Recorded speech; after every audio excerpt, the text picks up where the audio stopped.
On June 12, 1942, the 343rd Infantry Division, having made a 350-kilometre march for a week, joined the 21st Army, which was engaged in defensive battles in the Volchan direction. The regiment took the defence on the line de Czarnoye-Maximovka. Here we had our first meeting with the troops of the 6th German Army of Paulus.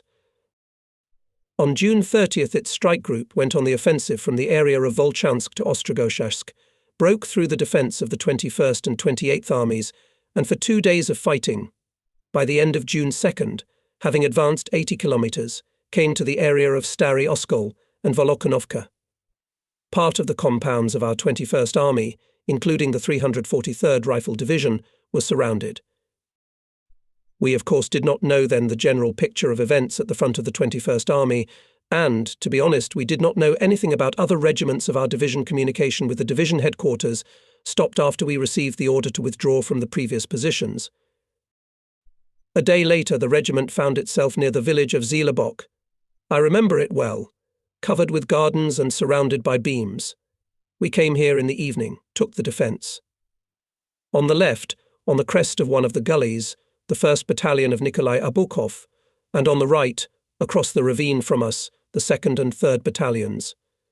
Behind our positions was a large wheat field. The night passed more or less quietly, except for the gunfire somewhere not far from the village, and at dawn it was discovered that German tank and motorized units bypassed us from all sides and cut us off from other regiments. We learned about this from the divorcees sent by Lieutenant Colonel Kilchevsky to the neighbours on the right and blind. Everywhere they ran into Hitlerites. I saw how 6 enemy tanks went into the attack on us. At the NP, together with me and Commissar of the regiment Ibragimov, was at that time Junior Lieutenant Popov, a very young guy who had recently arrived in the regiment to the post of Nakhim. "Run to Kostin," I ordered him, let him pull up his guns and put them on direct aiming. Popov saluted and flew out of the trench, and in a few minutes Kostin's battery had already opened fire. Artillerymen hit 4 armoured cars, the other 2 withdrew. But by evening Hitlerites again went on the attack, and we had to retreat. We found ourselves among yellowing wheat. In it we took shelter from the targeted rifle and machine gun fire. I don't know why, but the enemy stopped the attacks, and we got some respite. I say some because the fascist tanks were beating on the field, and the shells were tearing out whole bundles of wheat stalks from the roots. At that moment we decided to go for a breakthrough. I went with one of the groups, and, when Hitlerites appeared ahead, I shouted hurrah and rushed forward, firing my automatic rifle. The soldiers picked up my call and rushed after me. The fascists did not expect, apparently, such a pressure from the surrounded and defeated. According to their concept, the enemy, and dodging the hand-to-hand combat, fell back, firing on the move.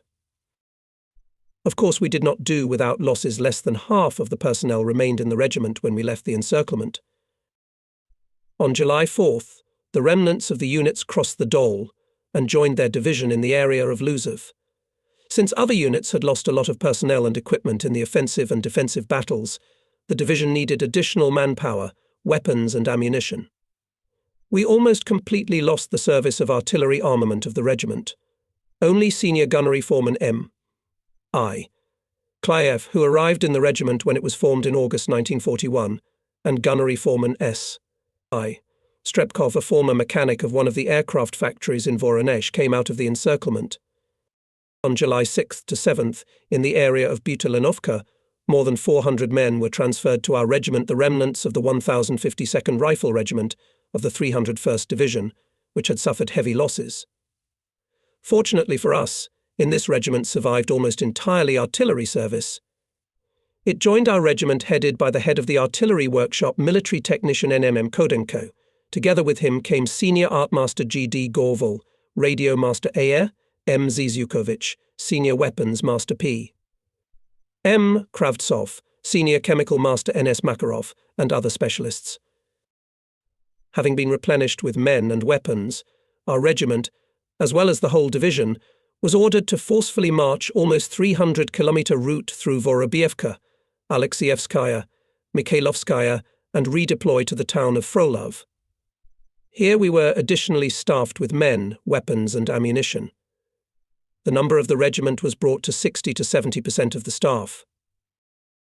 And in 3 or 4 days the division was ordered to move 50 to 60 kilometers in the southwestern direction from Frolov to the area of Kletskaya on the Don, and took up the defense at the line Kozinsky, Vyezdinovsky, Malo-Melovskaya. After the retreat of our troops from near Kharkov, from Donbass and the abandonment of Rostov-on-Don on the southern wing of the Soviet-German front, was a very difficult situation. On July 28, 1942, the order of the People's Commissar of Defense of the USSR No. 227 was issued. I remember when we received it at the regimental headquarters and read it, we all got goosebumps. Perhaps for the first time during the whole war the situation at the front was so frankly assessed. The main slogan of the order, "Not a step back," was clear to everyone. There was nowhere further to retreat. Stalingrad and the Volga were behind us. The enemy is in the North Caucasus. Order No. 227 was communicated to every soldier. All commanders and political workers took part in explaining it to the personnel, and it, of course, played its mobilizing role. People somehow tightened up, became stricter to themselves. At this time, parts of the division conducted enhanced reconnaissance on the right bank of the Don. It turned out that the enemy in our strip left only a small force for the defense of individual points, and the main corps of the 6th Army was concentrated in the area of Kalak, in readiness for the attack on Stalingrad from the west. This was used by the command of the 21st Army and gave our division the task to force the Don, occupy a bridgehead on its right bank near Kremenskaya, and reach the upper spurs of the Sukhoi Log Gully. Such an order was received on August 1st, and on the night of August 2nd began forcing the river. The first to cross was the 1153rd Rifle Regiment, capturing the height of 174.1 by the end of the day and ensuring the crossing of the main forces of the division. Together with it, the 1155th Rifle Regiment crossed the Don near Malo-Melovskaya and captured the height of 184.1. Our regiment crossed the river on the night of August 3rd and entered the battle for the capture of Malo-Kletskaya. Capture of the bridgehead by our units obviously alarmed Hitlerites, and they already in the morning of August 3rd made an attempt to throw us back behind the Don. The attack of infantry and tanks was supported by massive airstrikes. On this day we were subjected to another attack. German planes dropped thousands of leaflets on the bridgehead. It was windless, almost a complete calm, as sailors say, and white sheets of paper circled in the air for a long time before falling to the ground. A few leaflets were lying near the regimental headquarters. I picked one up. On one side of the leaflet was printed an appeal to the soldiers of the 343rd Rifle Division to surrender as prisoners, because resistance, they said, was useless. Soviet Russia was about to kneel down and ask for mercy from Germany. And on the other side was placed a portrait of Stalin's son Yakov Dzhugashvili, who, as the authors of the text assured, was already in German captivity and had gone into the service of the Führer. This product of Hitler's special services was also a pass for surrendering into captivity, guaranteeing the life of the person who presented it. I brought the leaflet to the headquarters dugout, gave it to the regiment Commissar Ibragimov. Here, admire, Sabir Karlovich, what the Krauts have invented. He read the text, looked at the portrait and said to me, "Primitive propaganda, Yura. A Soviet fighter will never fall for it. And the portrait of Stalin's son is a clear provocation. Even if he was taken prisoner, which I don't believe, he would never serve the fascists." Many years after the war, I learned that Senior Lieutenant Yakov Dzhugashvili was indeed taken prisoner by the Germans and died there, and that Stalin rejected the offer of Hitler's command to exchange him for a captured German general. The whole day there was a battle, but all enemy attacks were repulsed. The division held the bridgehead. The soldiers fought fiercely. The 1st Battalion, which was defending a height near Malo-Kletskaya, had a particularly hard time. The enemy poured hurricane artillery fire on the positions of the unit. A little later came bombers, and finally came the tanks. Infantry rushed after them. Abukovsy did not falter. They cut off the machine gunners from the tanks, held on the heights. In one day the battalion fought off 3 attacks of enemy tanks, supported by artillery and aviation. In subsequent battles, this bridgehead was expanded by other formations of the 21st Army and was held until the Soviet troops went on the counter-offensive, until November 19, 1942. And our division was ordered on the night of August 13th to surrender its defensive line to the 321st Infantry Division. By the end of August 14th, we reached the line Novo-Grigorievskaya, Farm Yablonsky, and took up the defense. Here too we had to fight bloody battles. Mass heroism in the battle on the Volga expanses became the norm of behavior of Soviet soldiers. It is in this connection that I remember Junior Lieutenant G. Gordienko. His platoon was defending an important height. Up to 10 enemy tanks and up to 2 companies of infantry rushed to the position of the unit. The fight went about 2 hours. Hitlerites, having left 4 burnt tanks and up to 100 corpses on the height, turned back. The company commander sent his orderly to see the brave men. When the soldier came back, he could not speak a word. None of the platoon was alive. All 33 heroes died, but did not surrender the height to the enemy. Komsomol Sergeant Vlasov made an immortal feat.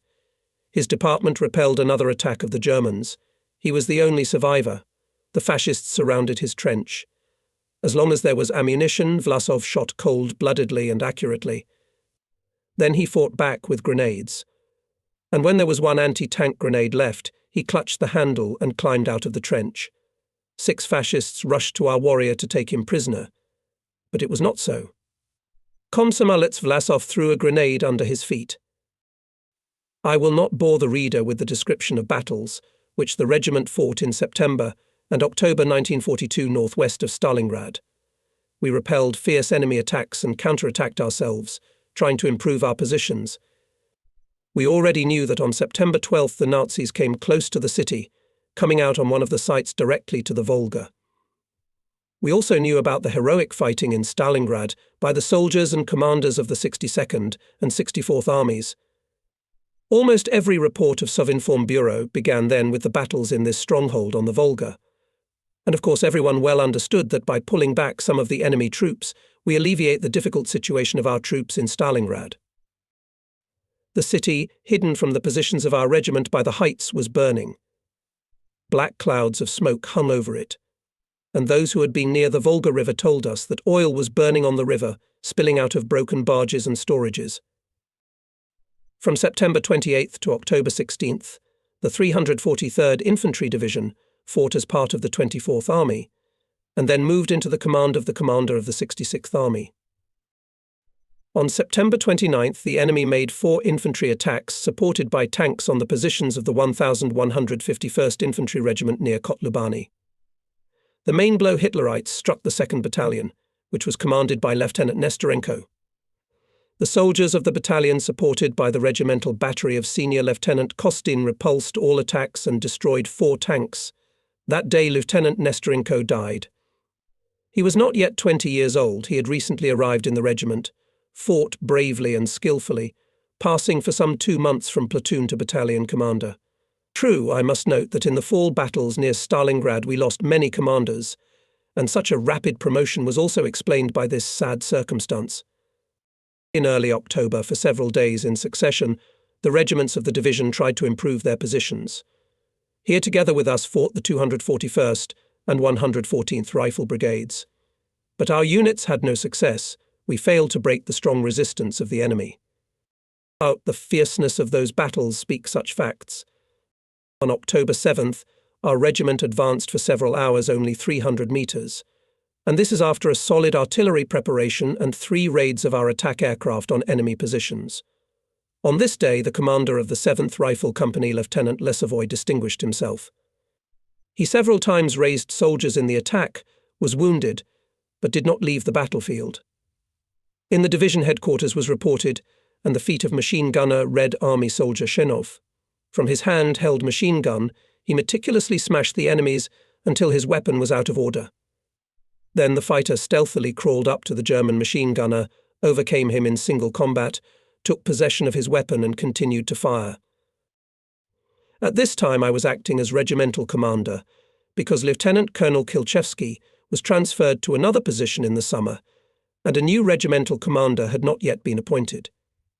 A little later than Kilchevsky, our permanent Commissar Sabir Khalilovich Ibragimov was transferred to the political department of the army.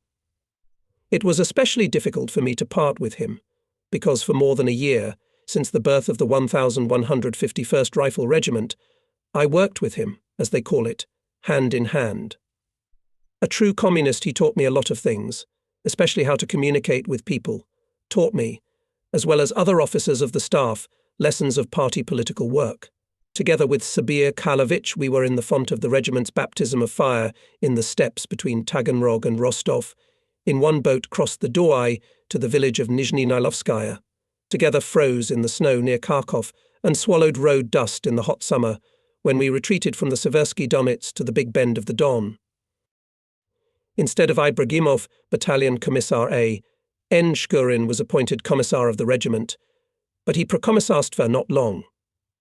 October 9th, 1942 was promulgated the decree of the Presidium of the Supreme Soviet of the USSR on the establishment of complete unity of command in the Army and Navy and the abolition of the institution of military commissars, and became an Shkurin Deputy Regimental Commander for Political Affairs.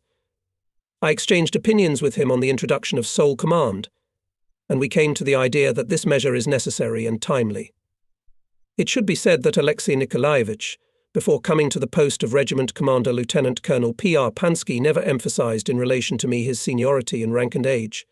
He was an intelligent, very tactful, restrained political officer. And I was very sorry that I had to work with him only a few months. In January 1943, Alexei Nikolaevich did not become. But I will tell you about it later. Since I remembered about the two first commissars of the regiment, I will tell you that the party political work was carried out in the units continuously and purposefully. Every month the ranks of communists and Komsomol members were replenished, especially before serious battles. In October 1942, for example, 26 soldiers and commanders were accepted as candidates and members of the All-Union Communist Party. When conducting party political work took into account the fact that the personnel of the regiment was multinational, and quite a few Red Army soldiers, drafted from the Central Asian republics, had little knowledge of the Russian language. When communicating with them, indispensable assistant was the secretary of the Komsomol Bureau of the regiment, Senior Lieutenant Geliev, a Tatar by nationality.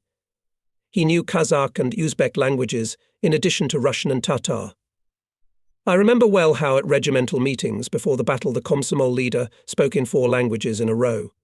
He had Komsomol members who had a good command of Georgian, Azerbaijani and Armenian languages, along with Russian. In political reports to the political department of the division, the names of Komsomol activists Arkamedov, Sambakov, Chalidsay, Petrosian were mentioned more than once in connection with educational work among soldiers of non-Russian nationality.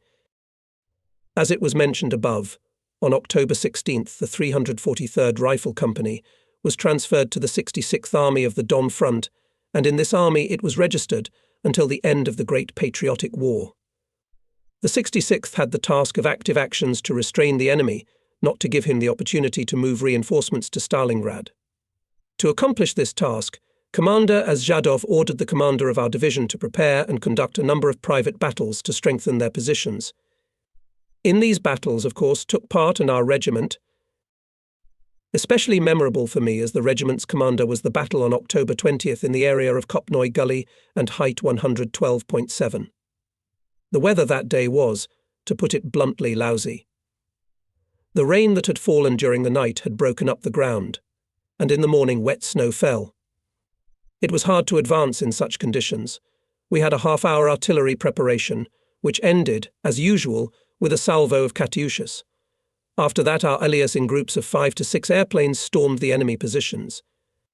It would seem that the success of the attack was assured, all the more that in the infantry fighting order were T-34 tanks.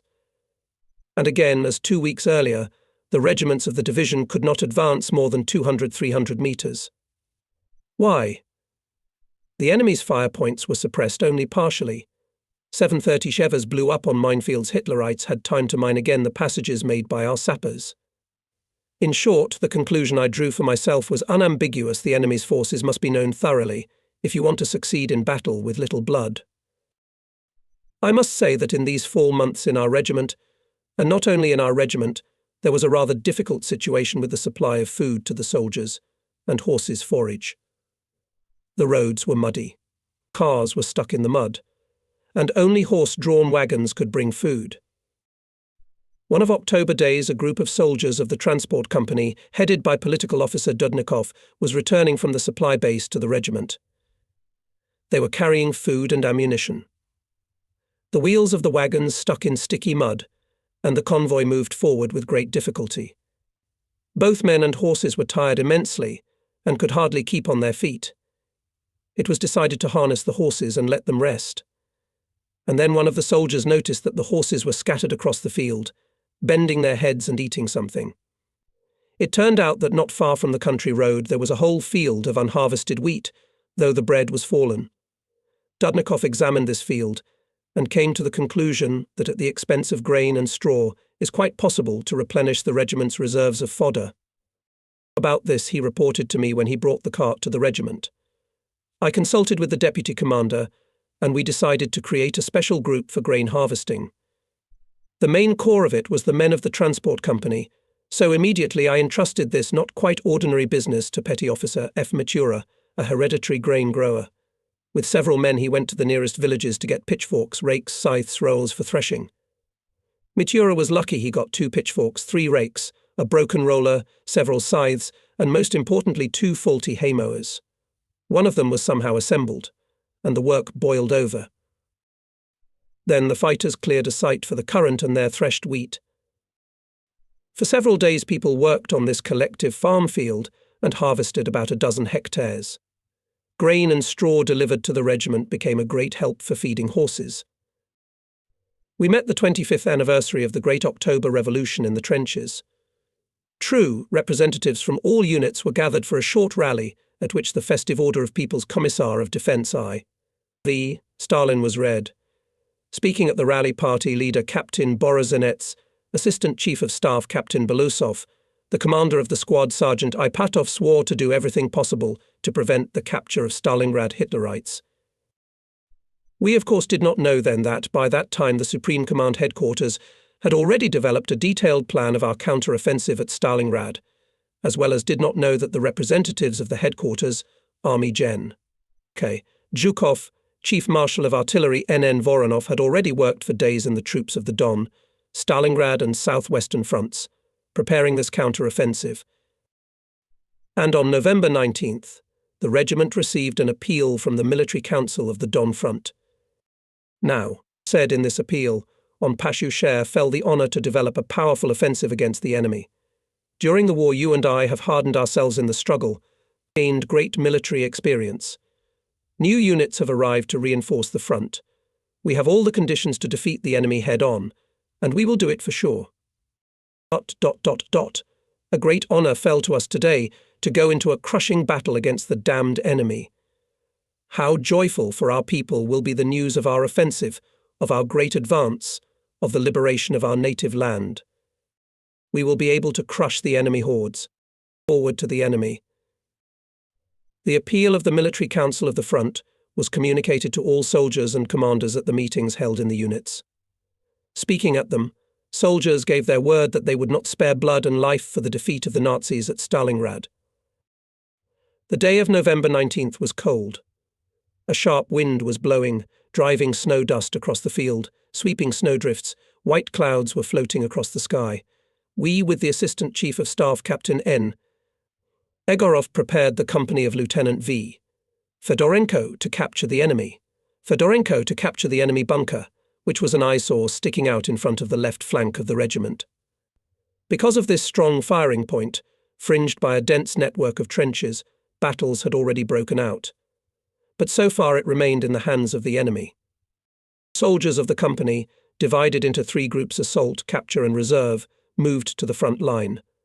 Artillery battery support opened fire. It hit the stronghold almost every morning for 10 to 15 minutes. The Nazis already knew this and, to avoid losses, hid in hiding. So they did this time, and as they say, fell into a trap.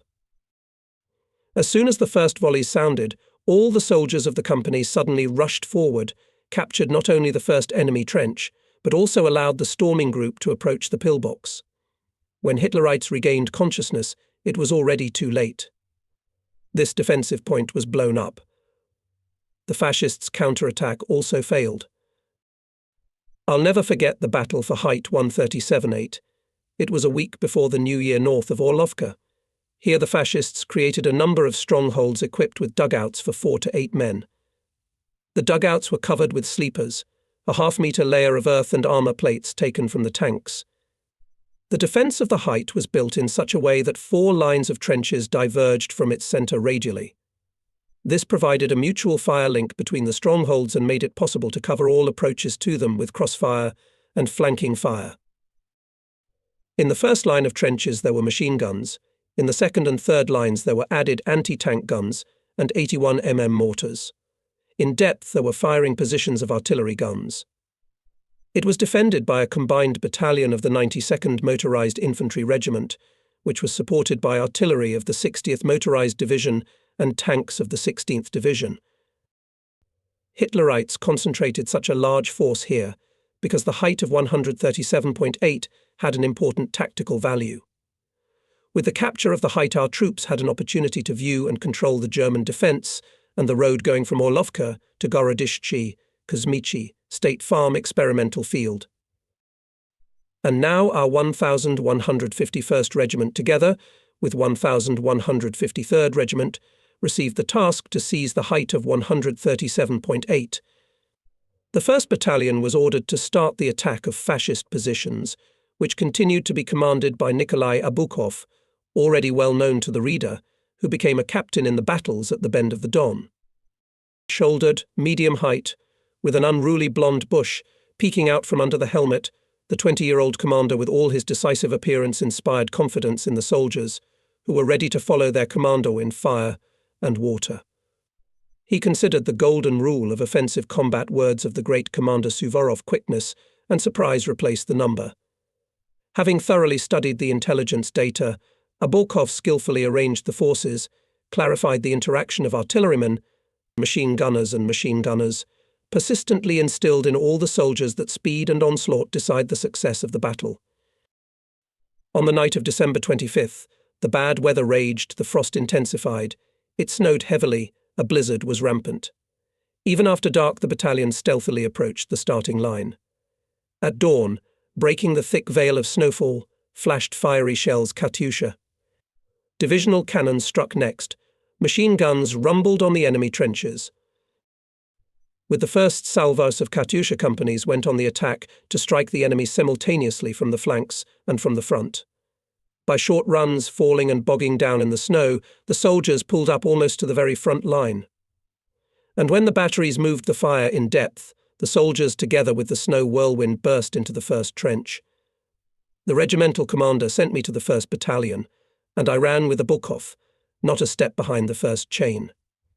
On the left, then catching up with us, then running ahead, flashed with a red flag stuck behind his belt, Petty Officer I. A. Kuzmenko. In the trench we literally fell on the heads of the Hitlerites from the high bunker. Shots, blows, shouts, swearing, everything merged into one furious rumble of battle. The 2nd Rifle Company, headed by Lieutenant V.S. Fedorenko, was the first to break into the enemy's location, who bravely and resolutely enthralled the soldiers by his personal example.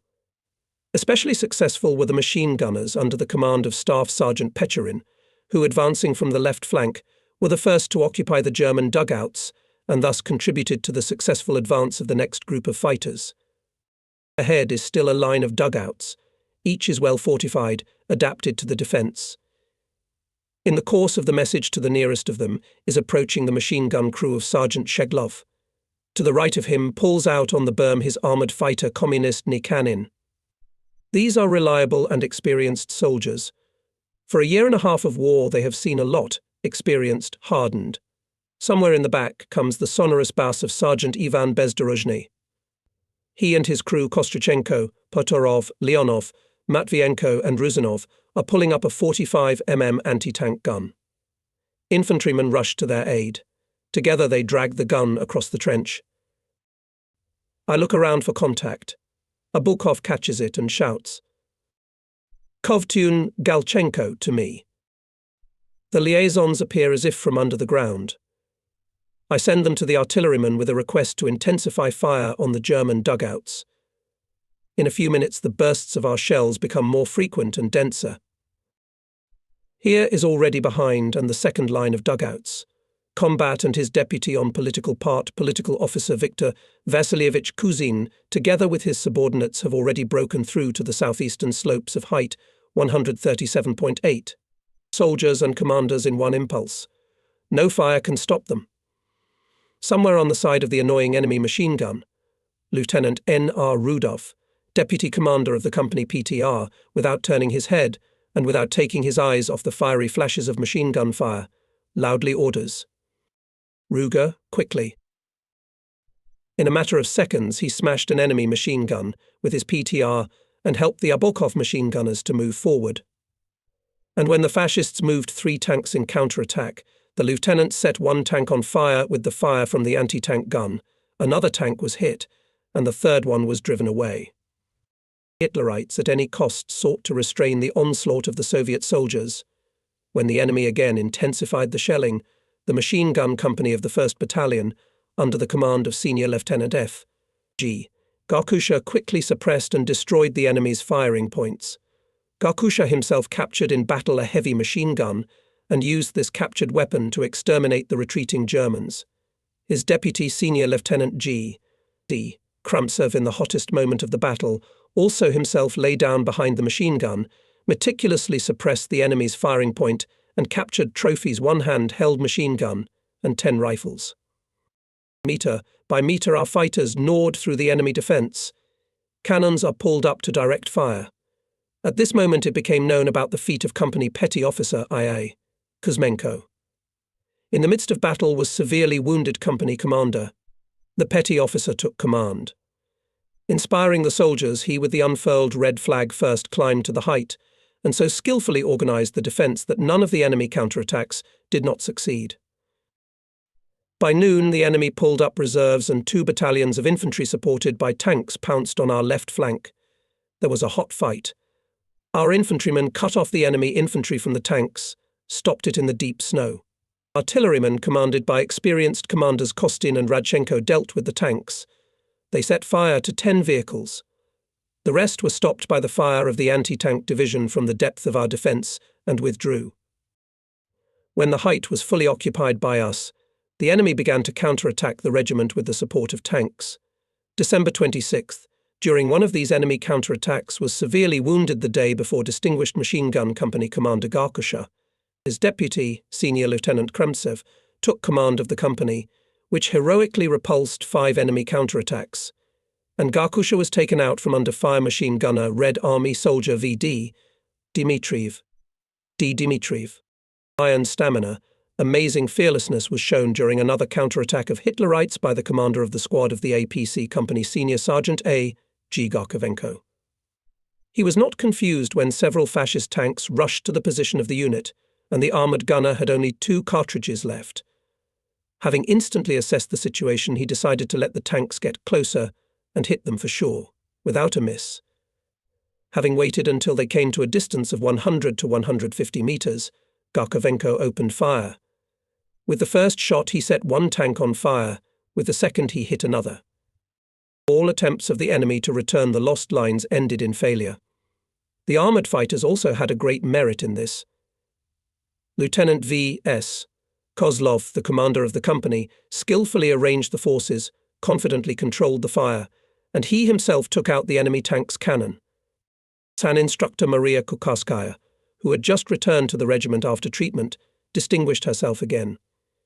She was in the thick of the fighting for the height of 137.8. On December 26th, when the Abukov battalion selflessly repulsed fierce counterattacks of the enemy, Kukarskaya, at the risk of her life, carried more than 20 wounded soldiers and commanders from the battlefield, having previously provided them with medical care. Under Stalingrad arrived in our regiment SAN instructor Maria Pokhaliuk. Black-eyed, cheerful Ukrainian girl kept up everywhere. And in this heavy battle she saved more than a dozen lives. Clear and timely evacuation of the wounded, skillfully organized, showing personal courage and fearlessness, the commander of the platoon of the regiment's sanitary company, Senior Paramedic A.D. Nekrasov. Senior Lieutenant M. Marcinovsky, inspired by the exploits of soldiers of the 1st Battalion, wrote a poem Abokovsy, which was printed in our divisional newspaper Heroic March. There are such lines there, dedicated to the final stage of the battle for the height of 137.8. After all, here are the Abokovsy, 1 or 20. It doesn't matter. The fascists will never break through. The capture of this height deprived the enemy of an important stronghold and gave the Soviet troops the opportunity to develop offensive operations on the road to Orlovka, Gorodishchi, Kuzmichi, the State Farm Experimental Field, the Drevny Val Crossing and the Tractor Factory. In these winter months, Russian frost gave us a real test of strength of spirit, and although the battles were hot, the soldiers and commanders were tormented by the cold. The mercury column of the thermometer rarely rose above -30 deg. In addition, in the open, treeless step-free to walk free piercing wind. The only salvation from the cold and wind was the dugouts, hastily equipped with homemade fireplaces, but what to heat them with? One could only dream of firewood and coal. Everything that could burn, including half-rotten straw dug out from under the snow, was burned. Then we started to stoke with talc. Yes, with talc, don't be surprised. We broke the talca balls into small pieces and put them in the firebox, and the explosives burned quietly with quite a hot flame. We tried to stoke with gunpowder from captured German shells. The shell itself was taken out of the shell casing, and the powder long tubes were shaken out on the floor of the dugout. These tubes were crumbled and put little by little into the firebox. There was a small explosion, but the walls of the stove withstood it. True, the gunpowder burned quickly and did not give as much heat as the crowd. Besides, it was dangerous to keep it in the dugout. It was enough to get on it even a flame from a match, and it exploded. Such an explosion happened in the dugout where the regiment commander Lt. Col. Pansky, the commander of the reconnaissance company, Captain Simenuta, and I lived. It was in the evening. Maria Pokalayuk, a sanitary instructor on duty in the trench, came in to warm up. In the stove, as usual, was slowly burning tolu, and about 3 meters away from it, on the floor, were several tubes of gunpowder. Simenuta, lighting a cigarette, inadvertently threw a match there. There was an explosion. All of them, however, were only slightly frightened. Nevertheless, the regiment commander forbade to use gunpowder from shells for heating. And we ate badly in those hard days.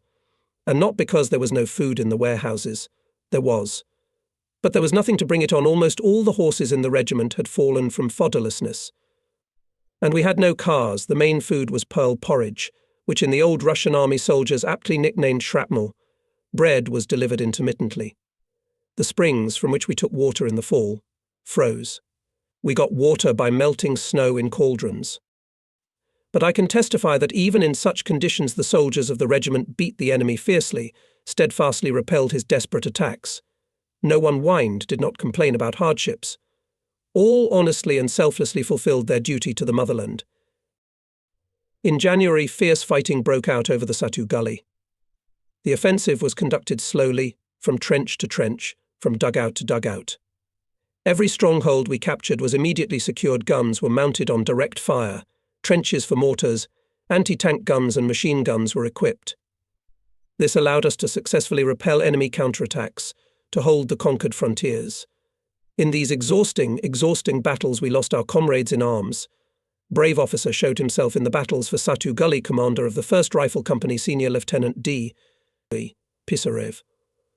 Under the strongest enemy fire, he skillfully, tactically competent led his unit, was the first to break into the enemy dugout and captured 5 German soldiers. During the battle he was wounded 3 times, but continued to command the company. When a machine gunner was killed by a mine burst, Pisarev himself lay down behind the hand machine gun. But soon an enemy Zero wounded the intrepid officer. The command was assumed by Senior Lieutenant I. N. Petremvushvili, who boldly and decisively led the fighters into the attack. On January 19, 1943, when the advancing units of the regiment had already seized the eastern spurs of Satu Bolka and the soldiers of the battalion were successfully moving forward, Captain Nikolai Dmitrievich Abukov died heroically when repelling one of Hitler's counterattacks. It happened in the area of Height 112-7, where the fascists had 7 lines of trenches to a depth of 3 kilometers. The battalion penetrated too far into the enemy defense and exposed its left flank. That's where the fascist tanks with infantry troopers rushed. Abukov took with him a group of soldiers and rushed to meet the landing. They managed to run to the cut-off trench. 3 tanks were walking on a ledge right at them. Behind the vehicles, chains of infantrymen. The captain looked around Red Army soldiers, skillfully shoveled snow, laid on the bumper grenades and bottles with a flammable mixture. He, too, shoveled a groove in the snow and prepared grenades.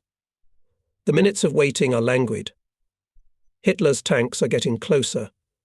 Suddenly at this tense moment, the commander heard the excited voice of Maria Kukarskaya. "How can we get along with them? There is no cannon." Abukov sharply threw. "Immediately get out of here." "Take the grenades." Maria opened her bag, carefully placed 2 anti-tank grenades at Abukov's feet, and, ducking down, silently moved away. The tanks struck the crest of the cut-off trench, which was a blackened, twisted bundle stretching to the rear of the regiment. The shells tore up the frozen ground, whipped up the snow just to the right and behind the chain of soldiers. They missed. And the tanks are getting closer and closer. They're no more than 50 meters away. And then grenades went into action. The front tank, unwinding the left caterpillar, spun on the spot. The second one had already piled its front rollers on the trench and began to turn around to trench it. At that moment, Captain Abukov threw an anti-tank grenade at the stern of the tank. A black cloud flew up over the machine. Nikolai fell to the bottom of the trench. Kukarskaya rushed to him. She opened the commander's jacket and squeezed her eyes shut. The uniform, pierced in several places, bloody soaked. The third tank did not risk approaching the trench. Shooting back, he faded to the beam.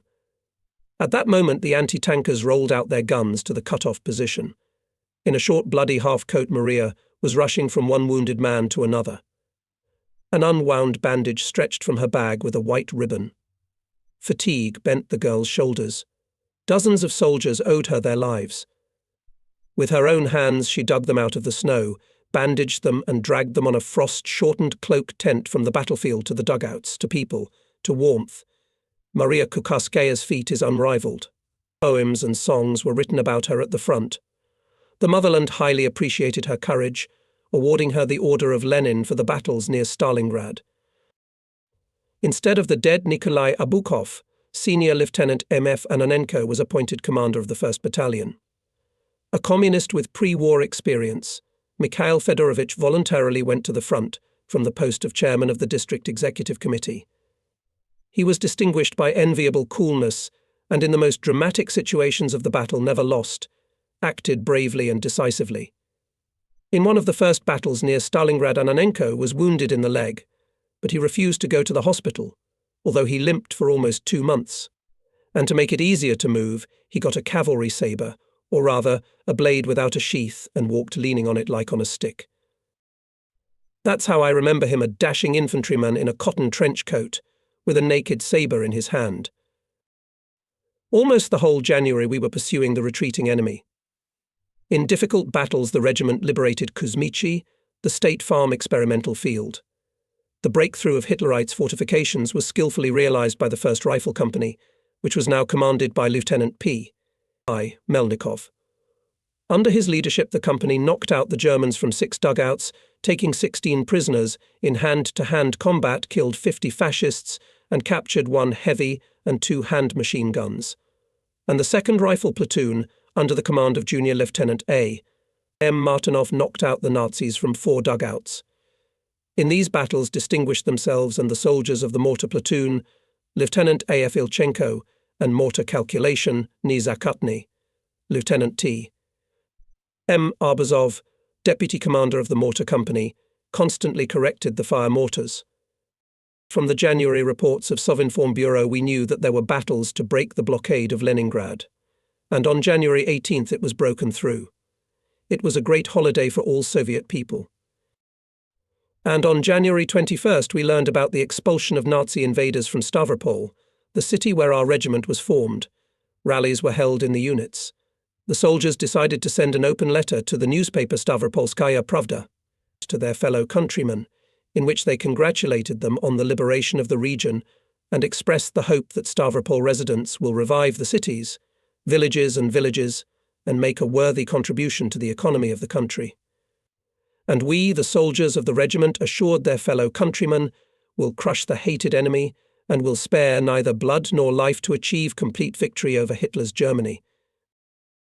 The letter was signed by Petty Officer Doroshenko, Sergeant Teriev and Red Army man Galchenko from Petrovsky District, Junior Sergeant Kutsevalov from Blogodarnensky District, Captain Borozhenets and Red Army man Shiriev from Krasnovodisky District, Red Army man Prokoda from Novo-Alexandrovsky District, Lieutenants Kovtun and Chernenko from Apanasenkovsky District, Senior Lieutenant Pirogov and Red Army man Moshayev from Nogotsky District, and other Stavropol residents.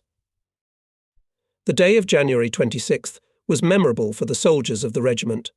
On this day at Mamayev, Kurgan troops of the 21st and 62nd Armies of the Don Front united, thus dismembering the encircled grouping of German troops into two parts, northern and southern. We were finishing the northern part.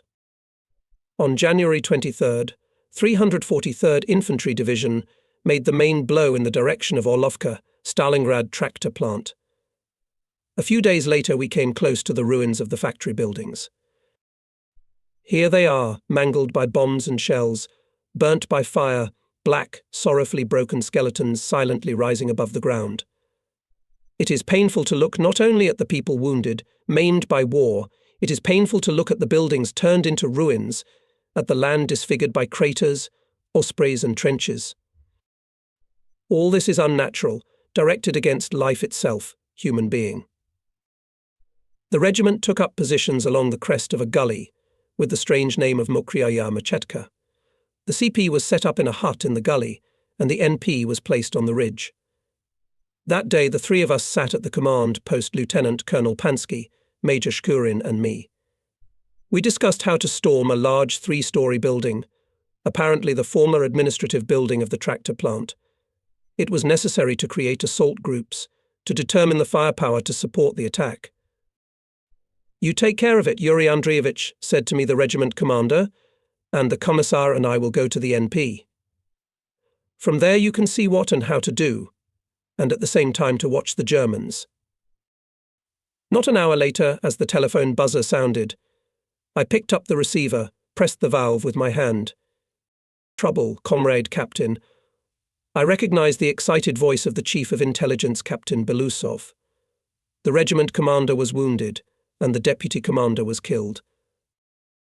400 meters, separating the NP from the command post, I overcame in a few minutes. The good thing in the snow was already beaten path. I saw a sad picture. The dugout of the observation post had been torn apart by a shell explosion. On the earthen floor lay Pansky and Shkurin. The regiment commander was conscious, he was wounded in the leg, and the body of the deputy commander was terrible to look at. Both legs to the knees were torn off, his face was covered with blood. And there was a pistol lying nearby. Later we found out Shkurin was alive after the wounding, but put a bullet in his temple. Either he couldn't stand the agony, or he didn't want to be a cripple. My faithful front comrade, who was loved in the regiment for justice, courage, attention to people, died, and again I became the regiment commander. But not for long. And Shkurin was replaced by Battalion Commissar I.G. Bezukov. The morning of February 2nd was frosty, winter gloomy. Through the small frosted windows of the hut, nestled on the slope of the Mokraya Machetka gully, where the headquarters of our regiment, reluctantly oozed dawn. In the hut we had to light a smokestack. A thin, flickering light flickered over a roughly chipped table, around which on rickety, creaking benches sat my comrades, the Assistant Chief of Staff of the regiment, Captains L. K. Samorukov, A.P. Ishkov and the Chief of Intelligence, Captain A. Belosov. In the dim light of a smokestack the faces of my comrades seem older, sterner. As always calmly, looks Blue Eyes Alexei Samorukov. He has an amazing ability to keep composure, self-control in any conditions, even when the land around is crumbling from the bursts of bombs and shells. Next to Alexei impatiently fidgets on the bench Anatoly Belousov. It is felt that he does not sit in one place. Anatoly's active and lively nature requires movement and action. In the black hair of the captain glistens grey the memory of raids behind enemy lines. Older than all of us Alexander Ishkov, who among the rude front people is famous for his politeness, correctness. With him even the most inveterate witters do not dare to use a coolly salted expression. Belousov, having bent back the sleeve of his cotton coat, looks at his watch 8.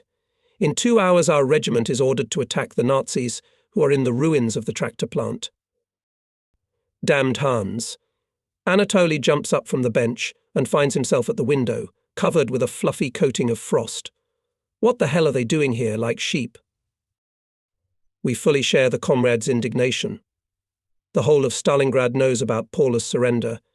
The group of fascists, surrounded in the southern parts of the city, laid down their arms. And only here, in the north, settled in the ruins of the tractor plant, Hitlerites continue to desperately resist. What are they hoping for? The ring of our troops has firmly encircled the remnants of the 6th German Army. They have nowhere to go. The most sensible thing for them to do now is to surrender. Every extra hour of resistance only increases the number of casualties from our bombs and shells, from severe frost, from hunger.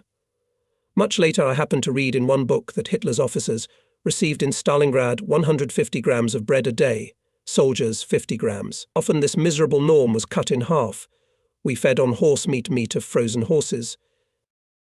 Even in early January, thousands of leaflets with the appeal to the soldiers and officers of the German army, surrounded in the Stalingrad area, were scattered over the Hitlerites' positions from airplanes.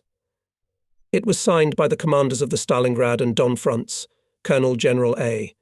I. Eremenko and Lieutenant General K.K. Rokossovsky. A German soldier who surrenders in a hopeless overlap, the address said, commits not an act of shame, but an act of prudence. The Soviet command sincerely sought to prevent mass, senseless sacrifice. And it was not our fault that battles rumbled and blood was shed. With the persistence of fanatics, Hitler's command demanded from its shabby soldiers one thing to fight. Not relying on the force of the order, the fascists tightened repression. The lines of a document found among the papers of the defeated headquarters of one of Hitler's corps are filled with fierce, beastly malice. Everyone who tries to capitulate will be shot. Anyone who throws a white flag over a trench will be shot. Everyone who picks up bread and sausage dropped from the airplane and does not surrender them will be shot. At the same time, an equally cannibalistic order was given to the encircled group: the wounded and sick shall not be given any more grams of food. And at the same time, by Goebbels' personal order, all radio programs for soldiers and officers of Paulus' army dying in the Stalingrad cauldron had to end with the song after December, "May Always Comes Again." It is hard to think of a more monstrous, more cynical mockery of the people doomed to a painful death among strangers, ruins burning with fire and hatred. Nothing helped neither furious attempts to rescue the troops of the 6th Army from the encirclement, nor threats of execution, nor sentimental songs.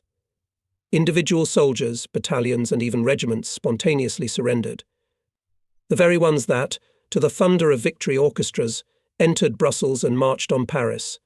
The same ones that put the cities of Yugoslavia and Greece on fire, spilled the blood of peaceful Polish peasants, brought sorrow to the Soviet land. Fortitude and courage of Soviet soldiers sobered up many heads, clouded by delusions of world domination. The pointlessness of further resistance in the end recognized in Paulus himself, January 30th, 1943, produced by Hitler in General Field Marshals. A day later he signed an order to surrender the southern grouping of Hitler's troops. And the northern still continued to resist. Much we did not know in those days, much became known only years and years later. One thing we understood then well: the gigantic battle on the Volga was coming to an end. And each of us was burning with the desire to do everything to bring the days of victory closer, to clear the wounded city from fascist filth as soon as possible. We once again checked the readiness for the attack. It would seem that everything was provided for, everything was calculated. But in war as in war, any surprises are possible. The Nazis had turned the tractor factory into a stronghold. The ruins were literally packed with firing points. Every metre of the ground, strewn with broken bricks and burnt iron, was shot by enemy machine guns. And our forces were, as they say, a pussycat. There were only a few dozen active bayonets left in the regiment. There would not be enough for a full-blooded company. Fighting in Stalingrad cost us a high price. Fighting in the city is much different from those conducted in the field. High buildings and other structures, closely adjacent to each other, noticeably narrow the view, constrain maneuver, complicate the actions of attached units.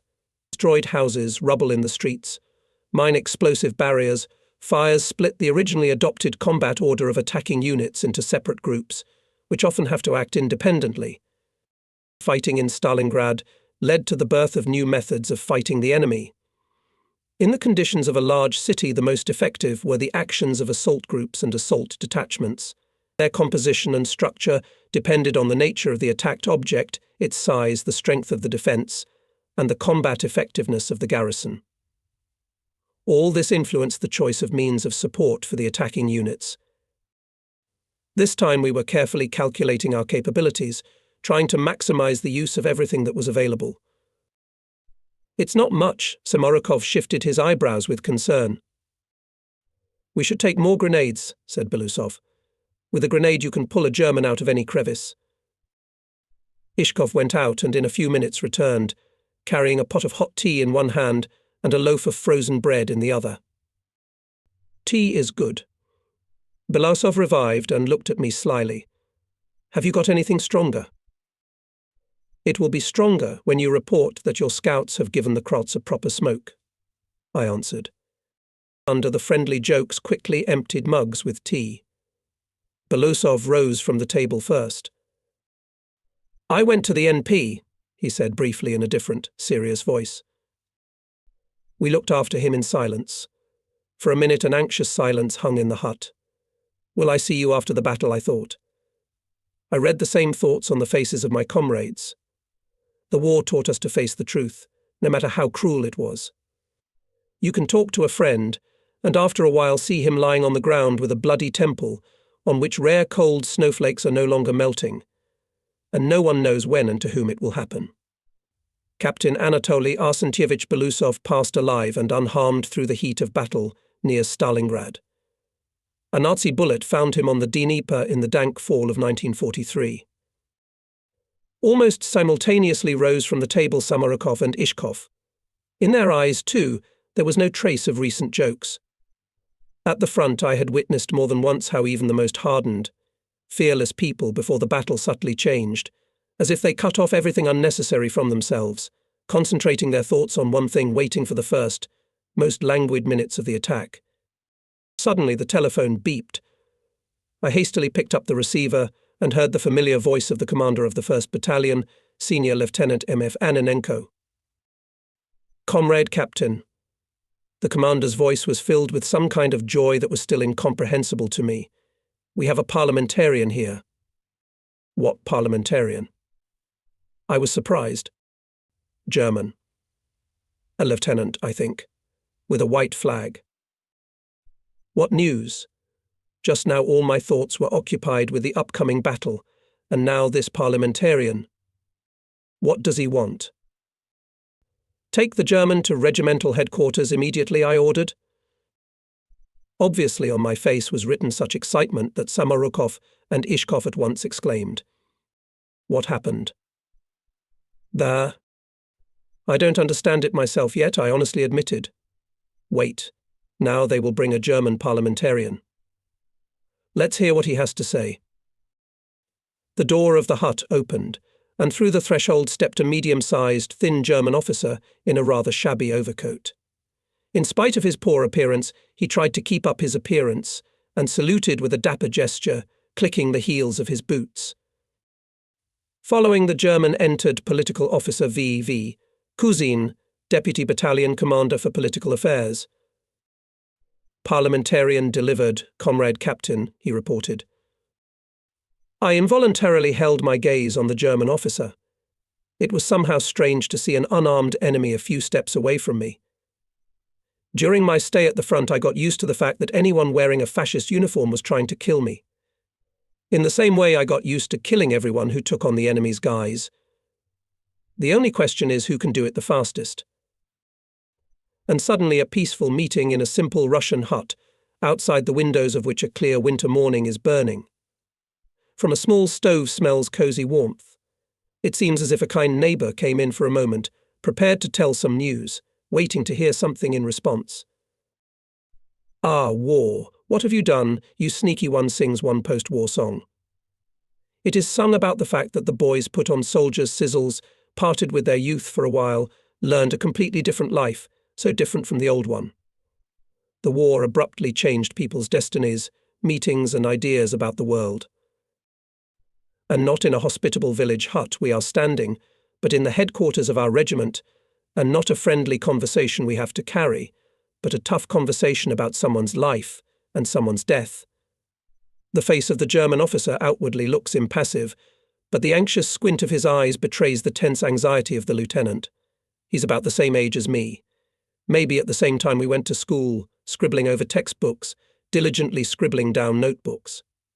He is standing in front of me in a dirty, leaky sizzle and looking at me and my comrades with fearful expectation. I am listening. I abruptly cut off the long silence. "I have the honour to inform you," the German lieutenant hastily spoke in a fairly passable Russian language, "that I am a parliamentarian from the commander of the 24th Panzer Division, General von Lenski. He instructed me to tell the Russian command that the division agrees to cease resistance if—" What other if? I couldn't stand it. Surrender. And that's it. "I am following orders," said the parliamentarian in an exculpatory tone. "General von Lenski said that the division will cease resistance if all soldiers and officers will be preserved life, help the wounded and sick. In addition, we ask to keep our awards, as well as cold weapons." The lieutenant further reported that he had been accompanied to our front line by a colonel, the commander of a German artillery regiment. He remained in the German trench to meet and escort to General von Lenski, the representative of the Soviet command, who would be charged with accepting the surrender of the German Panzer Division. Without a moment's hesitation, I called Colonel M. Vodopyanov, who commanded our division at that time. Parliamentarian immediately bring to the headquarters of the division, having listened to my detailed report, ordered the commander. "And what about von Lenski?" I reminded him. After all, he is waiting for an answer. "What, can't wait to take the German general prisoner?" "That's right. We must finish with the Germans quickly, Comrade Colonel." "Act according to the situation," the division commander said briefly. I took it as permission to accept the surrender from the Germans. I can't hide, I wanted to take Hitler's general prisoner, and even with the prefix von. He must be an important bird. When we're young, we're all a little vain. The consciousness that I, a Soviet captain, would dictate the terms of surrender to the fascist general filled my heart with proud excitement. At that moment I did not think about the fact that I would have to go not to the palace for diplomatic negotiations, but to the very lair of the fascist beast, where I would not be welcomed with cordial smiles. But there was another reason, deeper and more important than the desire to capture the fascist general myself, which made me forget about the danger. I have already said that we all had the thought to get rid of the Nazis as quickly as possible. How could I miss the opportunity, even for an hour, even for a few minutes, to bring the end of the fighting closer? Maybe these very moments will save the life of some of my comrades. Samorukov. "You stay for the regiment, Commander," I ordered my deputy, when the German parliamentarian, accompanied by the same political officer Kuzin, was sent to the division headquarters. "I'm going to the Germans." "Maybe it would be better for me?" suggested Samorukov. "You'll have time, but for now don't go before the father in the heat of the moment." "It's not easy to go alone," Ishkov said with displeasure. "It's a serious matter." True. I recognized the rightness of my comrade. Who should we take with us? "Take a machine gunner and one officer," said Samorukov businesslike. "Best of all, Klayev." I also thought of him, the agitator of the regiment, senior political officer Vasily Vasilievich Klayev. Everyone knew him as an exceptionally restrained, cold-blooded officer who did not lose his presence of mind in any, the most difficult circumstances. He was best suited to participate in negotiations with the Germans. A few minutes later, Klayev arrived at headquarters. Having silently listened to my order, he smiled miserably. I have never before seen how to accept the surrender. Get used to it. I laughed. Look, someday you will be invited, as experienced in Berlin, to accept the surrender of Hitler himself. We wanted to believe that the victory at Stalingrad would be the beginning of our decisive offensive, that the end of the war was just around the corner. The first hope, in general, was justified. There was a break in the consciousness of the entire world community, which recognized that our socialist fatherland could not be defeated, that the crushing defeat of the Nazis at the walls of the legendary hero city saved the whole world from fascist slavery. Statinius, aide to us President Roosevelt, wrote the American people should always remember that in 1942 they stood on the edge of the abyss. If the Soviet Union had not held the front along the entire line, the Germans would have occupied England, followed by the occupation of all of Africa. Then they would have opened the way to Latin America. Courage and unparalleled steadfastness of Soviet soldiers who broke the back of the fascist beast in the snowy Volga steppes ensured peace and freedom for millions of people on the banks of the Thames and the Amazon, the Nile and the Mississippi. As for the hope for a speedy end to the war, it was not so simple. Ahead of us awaited new brutal battles, new kilometers of front roads, hundreds of days and nights separating us from the great victory. In a low, semi-dark dugout we were met by the battalion commander, Senior Lieutenant M.F. Ananenko. Together with him was the deputy commander of the company, on the political part of the political officer Im Smirnov. Ananenko reported on the situation in the area of the battalion. According to the plan, it was to strike the last blow to the Nazis.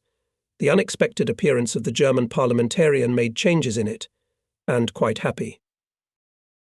"Well, how is our Kraut?" Smiling, asked me political officer Smirnov, emphasizing the word our. In the battalion felt proud that it is in their section occur such important events. "It's all right. They sent him to the division headquarters. Let them deal with him there, feed him. Feed him," I concluded with a smile. "I think he won't need it now," Nikolai said enigmatically. "Why?" And Smirnov, chuckling, said that the parliamentarian, entering the dugout, so hungry eyes looked at our soldiers, prepared for breakfast, that one of them could not stand it, and shoved the German a piece of bread and a pot of porridge. The German officer's face trembled. He carefully took the bread and the kettle in his frostbitten hands and muttered in a squeezed voice, "Russians are an amazing people." "Yes, amazing. An enemy who lays down his arms ceases to be an object of vengeance for us. He is treated humanely. Never, even during the most severe and harsh trials, Soviet soldiers have never ceased to be humanists, people of a big, kind heart." We came out of the dugout. The machine gunner who accompanied us raised a stick with a white flag higher, and we climbed up on the berm of the trench. There was still an unusual silence over our and German trenches. Only somewhere in the distance, to the north of us, there were occasional shots. We stood at full height, and at that moment I seemed to myself strangely grown, unprotected.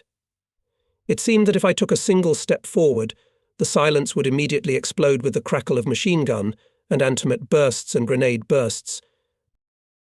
"Well, let's move, overcoming a momentary weakness," I told my comrades. We had already moved away from our positions by 70 to 80 meters, when a tall, wary-faced German colonel came out of the trench to meet us.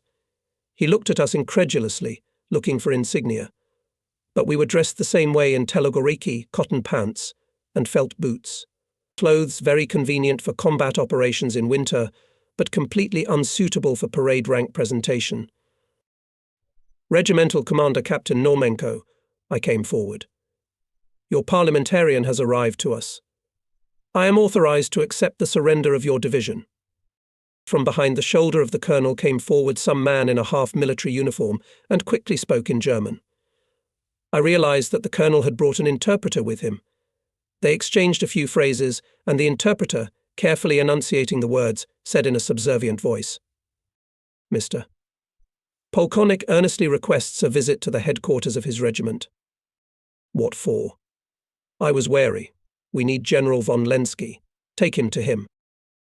The interpreter frightenedly repeated my demand in German. The colonel's face showed confusion. He turned to the interpreter again. He listened attentively to the long tirade and turned to us. According to our established procedure, Herr Colonel must report to Herr General von Lenski by telephone and obtain permission to meet him. What a bureaucracy they have set up here. I muttered in my heart, but Klayev soothingly put his hand on my shoulder. To hell with them. What can we do, if that's how they do it? Let's go to the headquarters, to the colonel. The Germans led us along a path winding between piles of broken bricks, remains of burned cars and snowdrifts covered with a thick layer of soot. Corpses were visible. One of them caught my eye. A German soldier was lying flat on the frozen ground. He spread his arms wide, as if he wanted to take our land with him.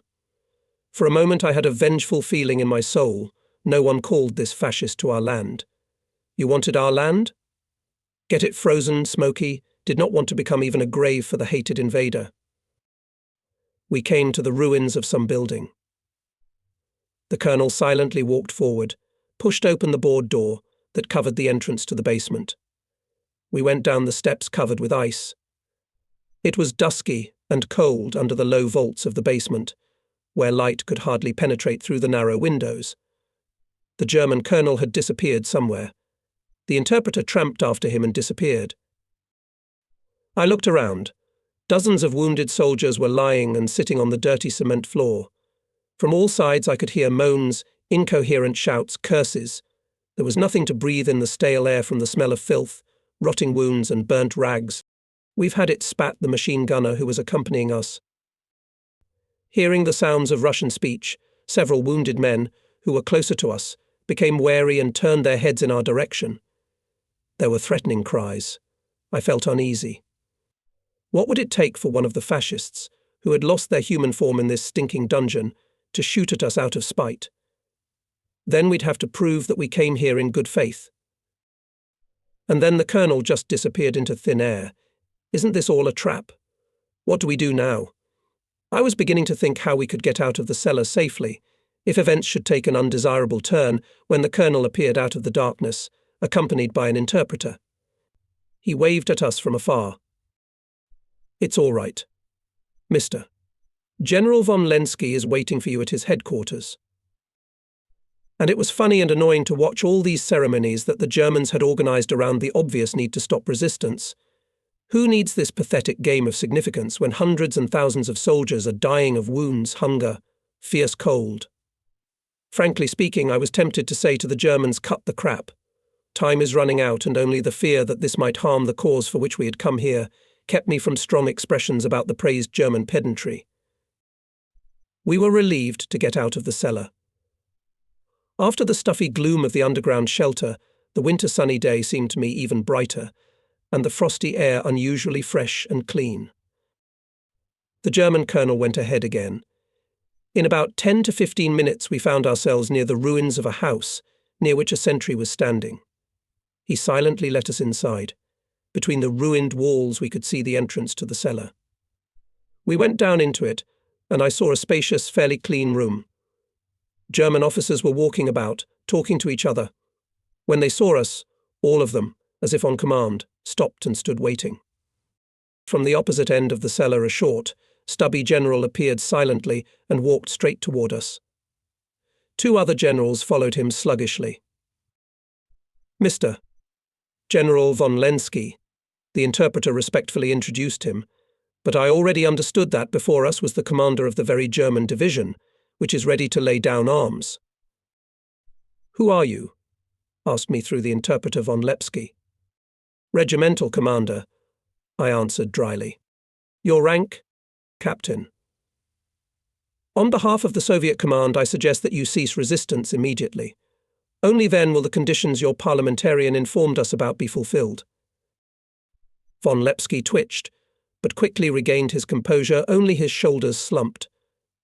Circumstances have changed in the last hour, he began in a cracking voice. Not only my division, but also the entire group of our troops, concentrated in this area, agreed to stop the resistance. Our commander, Colonel General von Strecker, would like to know the answer of your command. I turned to Klyev, puzzled. Such a turn of events was not foreseen by us.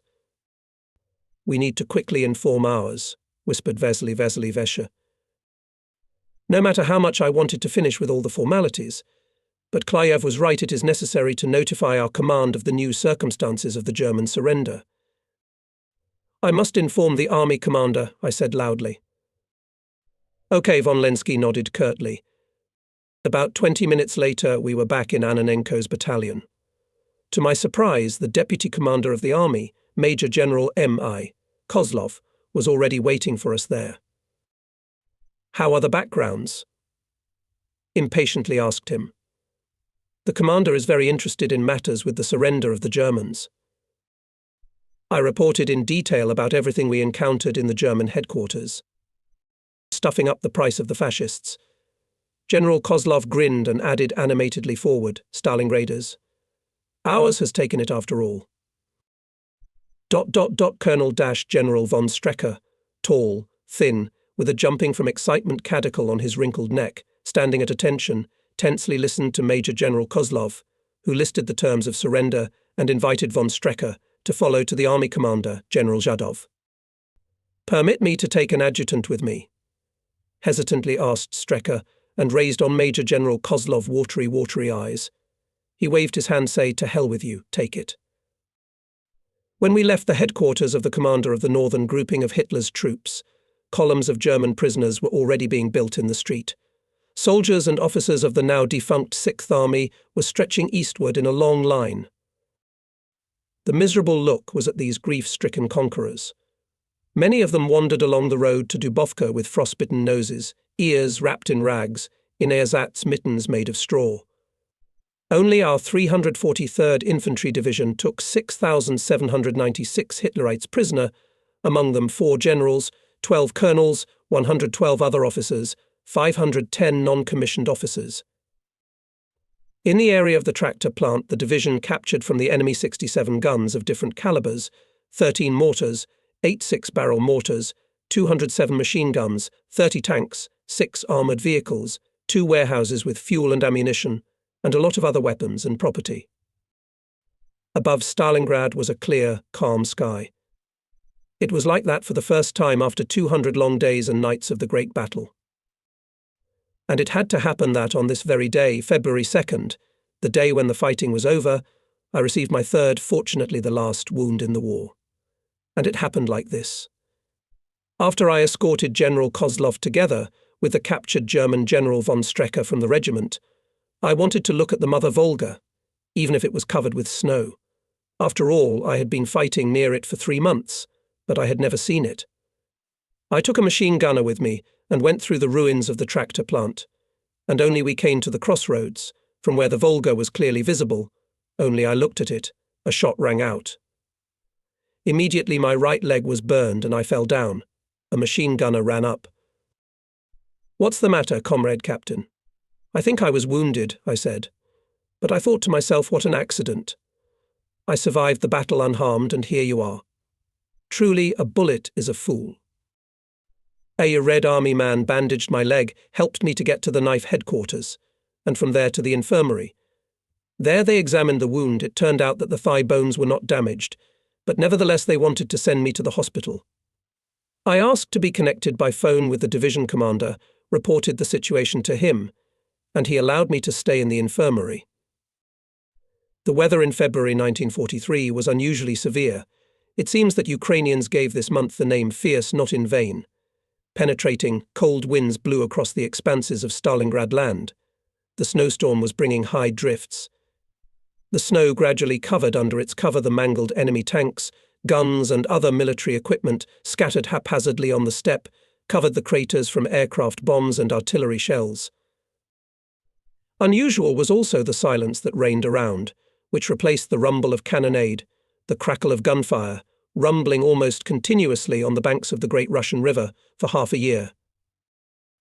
Each of us, frontline soldiers, felt along with a sense of pride and moral satisfaction a feeling of some physical relief, as if after an incredible strain managed to throw off the shoulders of an impossible weight that threatened to crush you with its enormous weight. My heart was jubilant, but at the same time it was pierced by a sharp pain at the sight of the smoking ruins of the Volga city, which was dear to all of us, Soviet people. The whiteness of the snow contrasted sharply with the black holes of windows and doorways in the destroyed houses and buildings of the tractor plant. The battles near Stalingrad were a serious test for me, not only because they were characterized by their fierceness, persistence, unusually difficult conditions, but mainly because for a long time I had to perform the duties of the regiment commander. Pansky was twice wounded in the battles and commanded for only 2 weeks. In the medical center, I met the 25th anniversary of the Red Army. This festive day became especially memorable and joyful. The order was announced on awarding me the Order of the Red Banner and awarding me the military rank of Major. In the Army and Navy at this time were introduced epaulettes.